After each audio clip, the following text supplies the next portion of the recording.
So the Celtics were at home, about to end this series by taking Game 5. Everything was going along swimmingly. They run a nice action with Tatum down screening for Horford, who, after setting his own ball screen, then pins down for Tatum.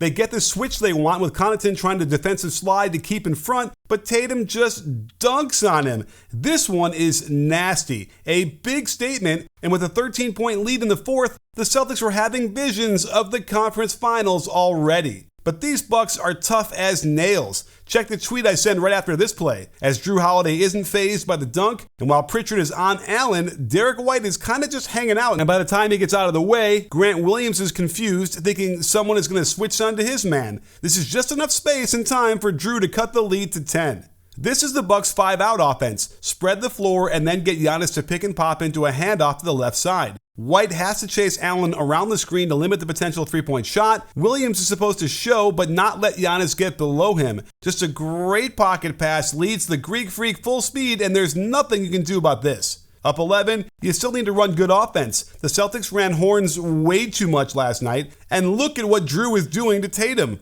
Refuses to get screened off so they can't attack Connaughton again, pushing the ball all the way to the half-court line. They get Holiday off of Tatum, but it results in a bad contested long two, and I want you to focus on this. Drew Holiday is on his wallet. It's a 4-on-5, but nobody picks up Pat Connaughton. Horford's the guy not guarding anybody, but to be fair, he's worried about Pritchard on Giannis. But that's not as important as leaving the shooter open on the handoff to slice the lead to 8. They run horns again, and the worry is that the defense slowly gets used to this alignment as it flows into pistol action on the left side with the pin down into handoff. Here's where Brown misses a few things. Giannis is slow reacting to his man Smart setting a ball screen. Both Giannis and Matthews lunge towards the top. Brown misses the quick skip to Tatum wide open in the corner. He also misses Derek White wide open in the left corner. He misses Connaughton guarding Horford. The ball should have swung to White for a post entry.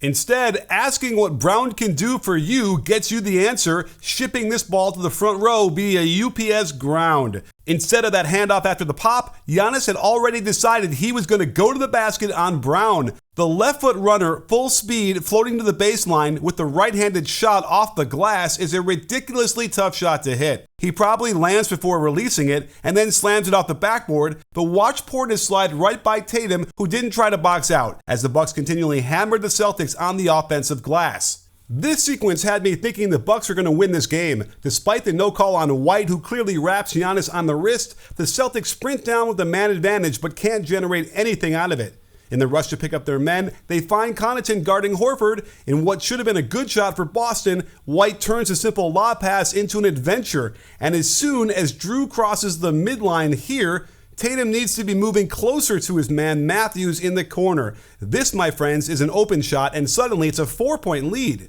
In some foreshadowing, Drew Holiday takes the Defensive Player of the Year into an ISO and doesn't get any space, but who needs it, right?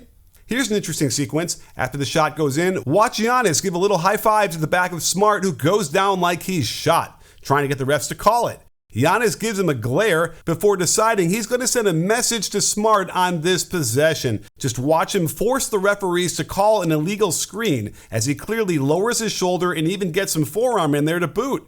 Smart looks like he's doing the Charleston, but this was a foolish play by Giannis so late in the game. Now this made no sense. Why would the Celtics force a switch to get Giannis onto Tatum? They've got Matthews out there, Connaughton, anyone else really, and it's nice that Tatum is willing to isolate here, but great defense to force a terrible shot.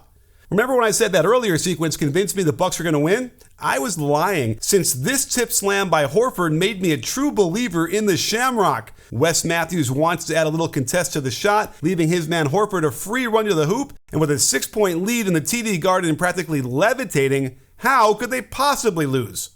Remember, the Bucks made up for a lot of missed shots with offensive rebounds, and the best three-point shots are always kickouts from these kind of second chances. Giannis has been truly awful in the postseason from behind the line, had already made one, so it was even more surprising to me that this one went in, but he got decent rhythm, a lot of arc, and rattles it home to cut the lead in half. This time, they remembered to isolate on Connaughton with Tatum, and instead of getting to the basket, which had been working, he continued his struggles from outside on the contested long two. Watch Horford shadow Giannis in the paint. I dig the no-look pass from Giannis to Horford's man, leaving him with a 12-foot closeout. That sprint to the outside gives Portis room to slip to the hoop after the pitch. Horford's hand in the back might have caused some slippage, but Portis smokes the layup, and the Celtics finally keep the Bucks off the offensive glass. Here comes the Marcus Smart experience. I've been a big critic of his game for years, but found it remarkable how much he'd restrained himself the second half of the season, not trying to overdo it on offense, and as a result, the Celtics took off.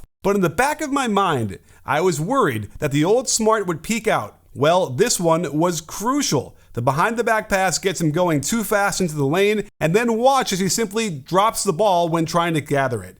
It was almost preordained that the Bucks were going to get an open three off of this, and it was absolutely not surprising that Jrue Holiday is the guy wide open when Brown doesn't realize he's supposed to be guarding him.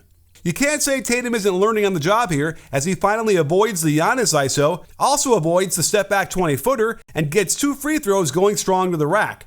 It was great to see Budenholzer put the ball in Giannis' hands with the game on the line here, and he comes through since there wasn't anyone they could double him off of, and Williams fouls the skyhook. He makes the first, gets treatment for the blood coming out of his head, and this is where it gets crazy. I've watched this replay 20 times, and I'm not sure who's to blame. Both Celtics go at it, they both had position, and it's one of those unfortunate things.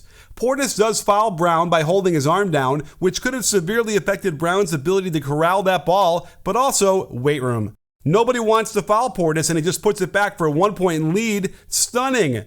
But the Celtics are in good shape, plenty of time, and since they're down, they want to find the best shot they can as quickly as they can. But here's where Smart has always had issues, when he tries to do too much.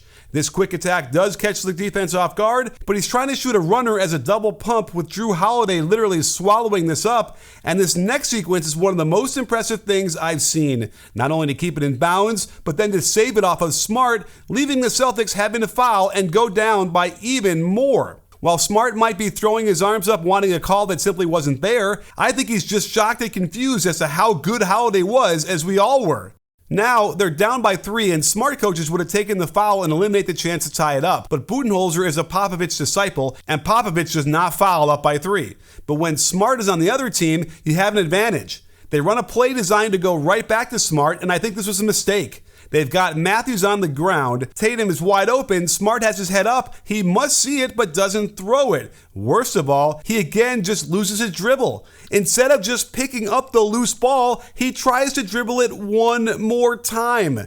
It's a comedy of errors, and Jrue mercifully puts an end to all of this with the steal. And now it's the Bucks who went from basically looking for fishing reels to contemplating a Game 6 series clincher at home. All because the Celtics couldn't figure out who to get the ball to.